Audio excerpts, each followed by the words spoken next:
ત્યારે નરેશભાઈ ખૂબ પ્રગતિ કરે અને જ્યાં નવા વતનમાં જ્યારે એમની સેવા કરવાનો અવસર મળ્યો છે તે મા સરસ્વતીને પ્રાર્થના કરીએ એમાં પણ ખૂબ સફળતા મળે. પાછું એવું કહેવાય કે ગરમ ઓછા જોઈએ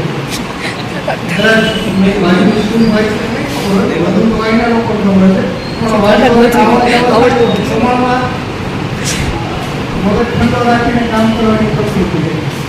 એટલે એ ભવિષ્યમાં પણ એમને આગળ જતા પણ એમને ફળદાયી દીધો છે. નવા સ્થળે નવી ઉર્જાથી કામ કરો એવી શુભેચ્છાઓ સાથે વાત કરી. તો એ પણ મેન્ટેન કરવું એ જાળવવું વધારે શક્ય થાય એટલે વધારે પ્રશ્નો થાય તો સ્વાભાવિક છે. વધારે શક્ય થાય વધારે સ્ટાફ થાય બધાની વચ્ચે પણ મેનેજમેન્ટ કરીને પણ એને રસ્તા કાઢી અને કામગીરી કરેલી છે. ખૂબ સારી કામગીરી કરેલી છે. લોકો ઘણા સમય સુધી શાળામાં એની યાદગીરી પણ આપશે અને હવે એ જે જગ્યાએ ગયા છે ત્યાં પણ આવી જ રીતે ઉત્સાહથી અને તટસ્થ કામ કરે એવી મા સરસ્વતીને પ્રાર્થના કરીને ફર્સ્ટ અને સેકન્ડ આવે છે છેલ્લા 3 વર્ષથી. એમાં 4 થી 5 ગર્લ્સ આ સ્કૂલની છે. નેહા છે, ચેતના છે, મૂવી છે, એમાંથી રાઠોડ છે. તો મને જે ક્રેડિટ મળી છે એમાં 80% જો રોલ હોય તો એ પ્રજાપતિ સાહેબનો છે. તો એ બદલ હું ખૂબ આભાર માનું છું.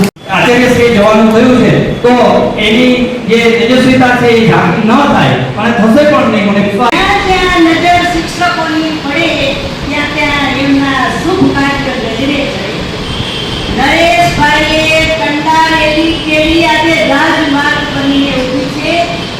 આ રાજમાર્ગ ઉપર મુસાફરી કરી અને મંજિલ હાસિલ કરનારા આપણા ગામના બાળકો નરેશભાઈને એટલા આશીર્વાદ આપશે કે નરેશભાઈનું જીવન એકદમ સરસ અને એમ જ્યાં હશે ત્યાં ખૂબ સફળતા અને પ્રગતિ પ્રાપ્ત થશે. શાળાના વિકાસ માટે કાયમી એમનો પ્રયત્ન કર્યો છે. સાક્ષી છું દીકરીઓમાં કોઈ ઇતર પ્રવૃત્તિમાં વધુ ભાગ લઈએ વધુ એક્ટિવિટીમાં એ આગળ જાય એમના પણ કાયમી માટેના પ્રયત્નો રહ્યા છે. એટલે જ આપણી વહી ગયા પછી પણ આપણે કાર્યક્રમ કર્યો છે. એ તેમનો જે સર્ટિફિકેટ છે એ આપણને દેખાડે છે કે સારા શિક્ષક તરીકે સારા આચાર્ય તરીકે આપણા ગામમાં 10 વર્ષ સુધી સારી સેવા આપી અને આપણી શાળાને પણ ખૂબ યોગદાન મળ્યું છે.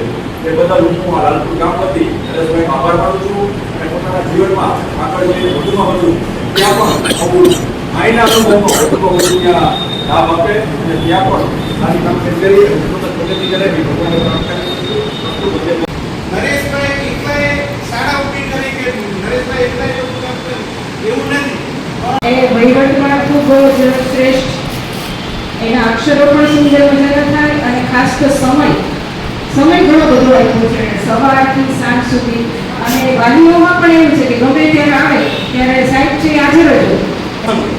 પણ મને એમ ગર્વ થાય કે પીએમસી લાલપુર કન્યા શાળામાં એક દીકરી અહીંયા રહી ગઈ હતી તો એના ફાધરને ટેન્શન નહોતું. નરેશભાઈ એને ઘરે લઈ ગયા અને જમાયણું અહીંયા આચાર્યનું કામ કરેલી તો એને કરવાનું જ છે. પણ એ દિવસે જે એના ફાધરનો કોલ આવ્યો ને હું ત્યારે અહીંયા જતો એમણે એમ કીધું કાંઈ વાંધો નહીં કે સાહેબ. એટલે એના ફાધરને ટેન્શન નથી. પીએમસી લાલપુર કન્યા શાળાના આચાર્ય તરીકે અને આટલી બધી દીકરીઓના વાલી તરીકે અહીંયા બધા નરેશભાઈ અને બધો સ્ટાફ આટલું કામ કરે છે. એટલે મારે એઝ અ સીઆરસી ઘણું બધું ટેન્શન નથી લેવાનું.